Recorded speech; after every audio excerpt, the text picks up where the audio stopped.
இந்த அகலாக் சார்ந்த ஒழுக்கவியல் சார்ந்த பண்பு சார்ந்த அன்பு சார்ந்த ஒரு சமூகம் இன்னைக்கு தேவை. அதன் மீது கவனம் செலுத்தணும்.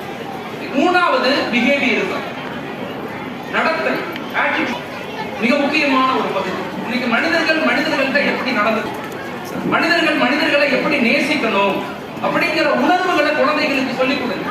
லட்சமா கொண்டு அவங்களை படிக்க வைக்கிறோம், நிறைய லெவல்ல அவங்களை அறிவாளிகளாக மாற்றணும் நினைக்கிறோம், சமூகத்துல பெரிய வேலை வாய்ப்புகள் கொடுக்கணும்னு நினைக்கிறோம். ஆனா மனிதர்களாக உருவாக்கணுங்கிற உணர்வு ஒரு தாய்க்கும் தந்தைக்கும் ரொம்ப ரொம்ப தேவை. அதை கொண்டுதான் ஒரு மாணவ சமுதாயத்தை மிகச்சிறந்த ஆளுமையாக மாற்ற முடியும். அதை ரொம்ப ஆழமாக விளங்கிக் கொள்ளும். நாலாவது இன்னைக்குள்ள ப்ராப்ளம் ஸ்ட்ரெஸ், மன அழுத்தம், நோய். அடுத்த 10 வருஷத்துல உலகம் முழுக்க இருக்கக்கூடிய மக்களுக்கு 90% மக்களுக்கு வரக்கூடிய ஒரு நோய் மென்டல் ஹெல்த் டிசார்டர், மனநோய்னு சொல்றாங்க.